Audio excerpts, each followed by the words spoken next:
ഈ പ്രസ്ഥാനത്തിൻ്റെ മുൻനിര നേതൃത്വമായിട്ടുള്ള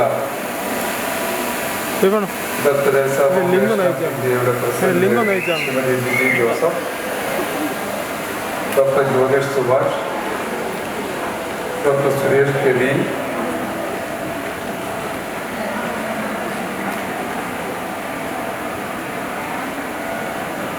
ഡോക്ടർ റാണി മോഹൻദാസ്, കന്യാശ്രീ ഡോക്ടർ മാർത്താണ്ഡപിള്ള, ജില്ലാ panchayat standing committee chairman Shri Vilappil Radhakrishnan, block panchayat president Shrimati S Indulekha,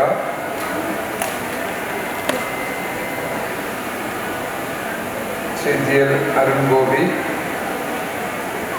എല്ലാവരുടെയും പേരെടുത്ത് സമയം കളയുന്നില്ല. വേദിയിലും സദസ്സിലുമുള്ള ബഹുമാന്യ സുഹൃത്തുക്കളെ, പ്രിയമുള്ള സഹോദരി സഹോദരന്മാരെ, സ്നേഹിതരെ, ശ്രീമതി ലില്ലി ജോസഫിൻ്റെ നേതൃത്വത്തിൽ മദർ തെരേസ ഫൗണ്ടേഷൻ അതിന് തിളക്കമാർന്ന പ്രവർത്തനങ്ങളെ സംബന്ധിച്ച് നമ്മളെല്ലാം അത് വീഡിയോയിലൂടെയും അവതരണത്തിലൂടെയും നേരിട്ട് കേട്ടതും കണ്ടതുമാണ്. ഞാൻ അതുകൊണ്ട് അത്തരം വിഷയങ്ങളിലേക്ക് ദീർഘമായ വർത്തമാനത്തിന് കിടക്കുന്നില്ല. വളരെ വളരെ സന്തോഷവും അഭിമാനകരവുമായിട്ടുള്ള ഒരു മുഹൂർത്തമാണ് നമ്മളെല്ലാം സാക്ഷ്യം വഹിക്കുന്നത്.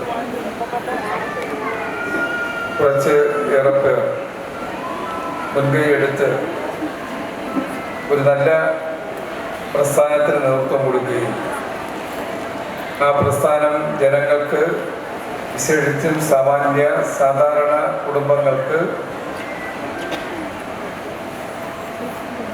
കാരുണ്യ പ്രവർത്തനങ്ങൾ, നന്മ നിറഞ്ഞ പ്രവർത്തനങ്ങൾ നടത്തുന്നത് കൊണ്ടാണ് എന്നോട് നമ്മുടെ എല്ലാം പ്രിയങ്കരനായ ശ്രീ മോഹൻദാസിന്റെ ഭാര്യ കൂടിയായ റാണി ചേച്ചി എന്നെ വിളിച്ച് പറഞ്ഞനുസരിച്ചാണ് ഞാൻ ഈ പരിപാടിയിൽ പങ്കെടുക്കാൻ തയ്യാറായത്.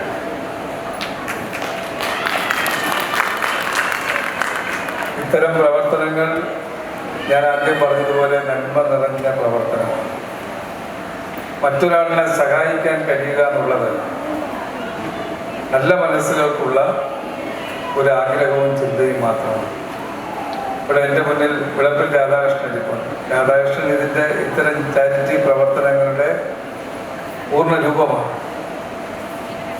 ഇതുപോലെ നിരവധി ആളുകൾ നമ്മുടെ നാടിൻ്റെ വിവിധ പ്രദേശങ്ങളിൽ ചെറുതും വലുതുമായിട്ടുള്ള നിരവധി പ്രവൃത്തി നടത്തുന്നുണ്ട് എന്നുള്ളതാണ് നമുക്ക് ഏവർക്കും അഭിമാനിക്കാൻ കഴിയുന്ന കാര്യം. ചിലരാണെങ്കിൽ ഇത് പുറത്തറിയാതെ ചെയ്യുന്നവരുണ്ട്. അതിൻ്റെ മഹത്വം ഒന്ന് മറ്റൊന്നാണ്. മറ്റൊരാൾ അറിയാതെ, നമ്മളാരും കാണാത്ത തരത്തിലുള്ള, നമ്മളാരും പ്രതീക്ഷിക്കാത്ത തരത്തിലുള്ള വലിയ സംഭാവനകൾ, അവരുടെ സമ്പാദ്യത്തിൻ്റെ ഒരു പങ്ക് തന്നെ വേദന അനുഭവിക്കുന്നവർക്ക് ആശ്വാസം പകരാൻ നൽകുന്ന ഒരുപാട് അനുഭവങ്ങൾ. മറ്റൊന്ന് നമുക്ക് കാണാൻ കഴിയുന്നത് പലവിധ പ്രയാസങ്ങൾ നേരിട്ട് അനുഭവിക്കുന്ന കുടുംബങ്ങളുണ്ട്. നേരിട്ട് അനുഭവിക്കുന്ന ചില കുടുംബങ്ങൾ ഉണ്ട്. അതുകൊണ്ട് അതിൽ പ്രേരിതമായി അത്തരത്തിലുള്ള കുഞ്ഞുങ്ങളാണെങ്കിലും അത്തരം പ്രയാസം അനുഭവിക്കുന്നവരെ സഹായിക്കുക എന്നൊരു മനസ്സാണ്. ഇങ്ങനെ പല വിധത്തിൽ നമ്മുടെ നാടിൻ്റെ ഒരു പ്രത്യേകതയെ കുറിച്ചൊന്നും ഞാൻ പറയണ്ടല്ലോ. ഇതെല്ലാമാണ് മലയാളിയെ മറ്റ് നാടുകളിലുള്ള ജനതയിൽ നിന്ന് വേറിട്ട സ്വഭാവക്കാരാക്കി മാറ്റിയിട്ടുള്ളത്. സഹായിക്കുക എന്നുള്ളത് നമ്മുടെ ഒരു രക്തത്തിൽ അലിഞ്ഞ ഒരു പ്രവർത്തനമാണ്. മലയാളി കൈവരിച്ചത് നമ്മുടെ ജീവിത അനുഭവങ്ങളിലൂടെ, നമ്മുടെ മുൻ തലമുറ അവിടെ മുതൽ, നമ്മുടെ പൂർവികന്മാർ മുതൽ നമുക്ക് സ്വായത്തമാക്കിയ ഒരു ജീവിത ചര്യയാണ് ഇത്തരം പ്രവർത്തനങ്ങൾ. എല്ലാവർക്കും ആ മനസ്സുള്ളവരാണ്. പക്ഷെ എല്ലാവർക്കും അത് കഴിയുന്നില്ലെങ്കിലും കുറച്ചാളുകളെങ്കിലും അത് ഭംഗിയായി നിർവഹിക്കുന്നു. അതുകൊണ്ട് അത്തരം പ്രവർത്തനങ്ങൾക്ക് മുൻകൈ എടുക്കുന്നവരെ ഇരു കൈയിൽ നീട്ടി സഹായിക്കാൻ, സ്വീകരിക്കാൻ സമൂഹവും ജനങ്ങളും തയ്യാറാകുന്നു എന്നുള്ളതാണ് മറ്റൊരു പ്രത്യേകത. ആ നല്ല കാര്യങ്ങൾക്ക് എല്ലാ പിന്തുണയും നൽകുക എന്നുള്ളതാണ് എനിക്കിവിടെ ചുരുക്കം വാക്കിൽ സൂചിപ്പിക്കാനുള്ളത്. ദീർഘമായ വർത്തമാനത്തിലേക്കൊന്നും കടക്കുന്നില്ല. ഇതിൻ്റെ ഗുണഭോക്താക്കളായി മാറുന്നവർ പൂർണ്ണമായും അർഹതയുള്ളവരാണ്. അതാണല്ലോ വീൽ ചെയർ നമ്മളെ മുന്നിൽ ഇരിക്കുന്നത്. എനിക്ക് വീൽ ചെയർ യാത്ര ചെയ്യേണ്ട ആവശ്യമില്ലല്ലോ. നമ്മൾ പലർക്കും വീൽ ചെയർ യാത്ര ചെയ്യേണ്ട ആവശ്യമില്ലല്ലോ.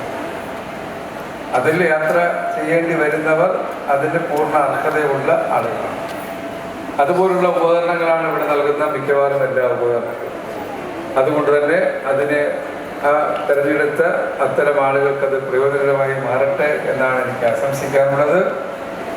ഇജി ജോസഫിന്റെ നേതൃത്വത്തിൽ അവരുടെ കുടുംബാംഗങ്ങൾ, വിശേഷിച്ചും അവരുടെ മകൻ ഡോക്ടർ ജ്യോതിഷ് സുഭാഷ് അടക്കമുള്ള കുടുംബാംഗങ്ങൾ ഒരുമിച്ച് ഈ പ്രസ്ഥാനത്തിൻ്റെ പ്രവർത്തനങ്ങൾ, അതിലൂടെ ഒരുപാട് വിദ്യാഭ്യാസ കാര്യങ്ങളിലടക്കമുള്ള ഇടപെടലുകൾ കൂടുതൽ വിജയകരമാകാൻ സഹായിക്കട്ടെ എന്ന് മാത്രം സൂചിപ്പിച്ചുകൊണ്ട് ഈ സന്തോഷം നിറഞ്ഞ ഈ ചടങ്ങിൽ, നന്മ നിറഞ്ഞ ഈ ചടങ്ങിൽ പങ്കെടുക്കാൻ കഴിഞ്ഞതിലുള്ള സന്തോഷം അറിയിച്ച് ഇത് ഉദ്ഘാടനം ചെയ്യാൻ അറിയിക്കുന്നു. എല്ലാവർക്കും ആശംസകൾ നേരുന്നു. നന്ദി.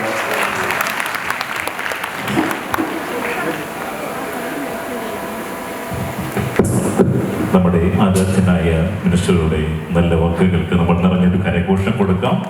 ഇനി അദ്ദേഹത്തെ ആദരിക്കുകയാണ് ട്രസ്റ്റിൻ്റെ ഭാരവാഹികൾ ചേർന്ന്. നമുക്ക് വിലപ്പെട്ടൊരു സമയം മാറ്റിവെച്ചാണ് നമ്മുടെ ഈ പരിപാടിക്ക് അദ്ദേഹം എത്തിയത്. നമ്മുടെ റാണി മേഡത്തിൻ്റെ, റാണി അമ്മയുടെ ഒരു വലിയ റിക്വസ്റ്റ് അതിനകത്തുണ്ട് എന്നറിയുന്നതിൽ വലിയ സന്തോഷമുണ്ട്. അദ്ദേഹം വന്നു ചേർന്നതിന് ഞങ്ങൾക്കും ബർത്തലീസ ഫൗണ്ടേഷനും ഒരുപാട് നന്ദി, ഒരുപാട് സ്നേഹം. അദ്ദേഹത്തെ ഒരു മൊമെന്റ് കൂടി നൽകി നമ്മൾ ആദരിക്കുകയാണ്. നിറഞ്ഞ സ്നേഹത്തോടുകൂടി ട്രസ്റ്റ് നൽകുന്നു. അദ്ദേഹം അത് ഏറ്റുവാങ്ങുകയാണ്. നിറഞ്ഞ കരഘോഷം കൊടുക്കാൻ നമുക്ക്. So once again, thank you so much, sir. കൂടാതെ അടുത്തതായിട്ട് നമുക്കൊരു പത്രപ്രകാശനമാണ്. Mother Teresa Foundation of India ട്രസ്റ്റിന്റെ ആനുവൽ ന്യൂസ് പേപ്പറാണ്. കഴിഞ്ഞ മെഡിക്കൽ ഫെസ്റ്റിന് ശേഷം മുതൽ ഈ നിമിഷം വരെയുള്ള